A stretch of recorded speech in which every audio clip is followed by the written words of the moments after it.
this is bookishclara, and today we are going to dive into a Korean folktale.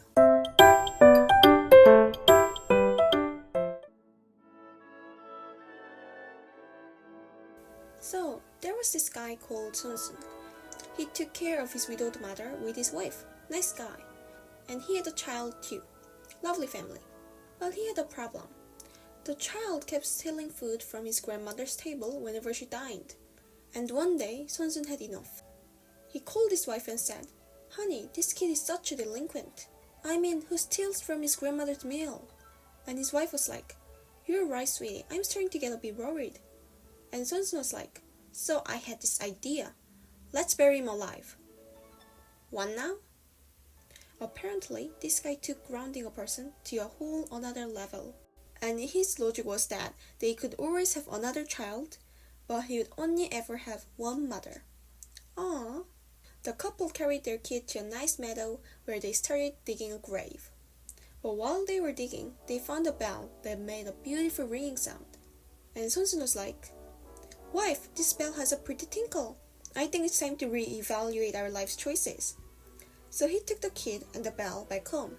And when he rang the bell from his house, the king, King Hungdeok by the way, heard it all the way from his palace.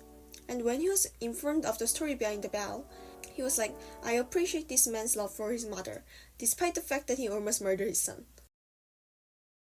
Also, I grant him a house and yearly sacks of rice." Sun turned his old house into a Buddhist temple and put the bell there. Well, later thieves raided it, so there's only the temple now. The end.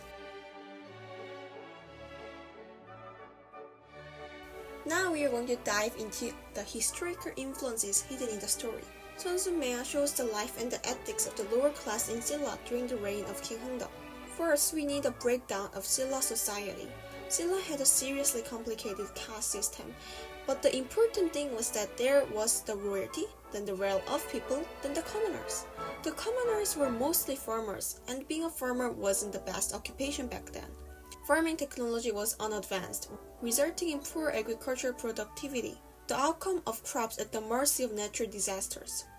Between bad harvests and pillaging, many farmers had financial troubles, so they would sell their land. And as time went on, the central aristocracy and the powerful families in the province accumulated land easily.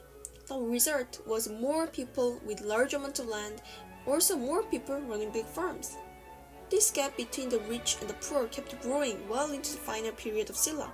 There are 3 periods by the way, which is the period when Sunsunmea takes place, especially in the capital, where the royalty had houses gilded with gold.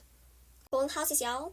On the other hand, the starving farmers often had to face difficult choices, like entering into slavery or selling their children into slavery. The former can be seen in another Korean story, Hyunyajiun, and Sunsunmea can be seen as the sacrificing your own child trope. During the middle period, Confucianism became the political ideology of Silla, so filial piety became like the basic rule of society. So in face of a tragedy like poverty, if you couldn't take care of your whole family, sacrificing your kids were socially acceptable. And at the same time, Sun's story also got influences from Buddhism, which had a solid grip on Silla at the time. So Sunsunmea had a job of trying to harmonize those two. So we talked about how Sunsunmea is Confucianism friendly, but actually it isn't. I'm sorry, let me elaborate. So in Confucianism, serving your parents materially is important, but following their will is important too. So from a Confucianist view, Sun's act just got his mother's stomach full. We don't know whether she agreed with him or not. She may have even disagreed with Sun in the matter. But this problem is solved by the miracle, aka the discovery of the stone bell. So Sun's act of trying to bury his kid is more than an act fueled by Confucianism, but it is also an event of Buddhism. The enlightenment via bell neatly solved the problem of possibly going against his mother's will and the poverty in one fell swoop. Also, placing the bell in his home and making it into a Buddhist temple brings together Confucianism and Buddhism nicely. Lastly, the part about King Hungdeok rewarding Sun shows that the warriors of the last period of Silla were trying to strengthen their control over Silla society and soothe the lower class. Devotion to one's parents meant by extension devotion to one's ruler. And also, a ruler could validify himself by being a good example. You see why a ruler would try to strengthen this idea. The part about Sun Tzu getting a reward due to his act of devotion to his mother gives people incentive to be loyal to one's ruler.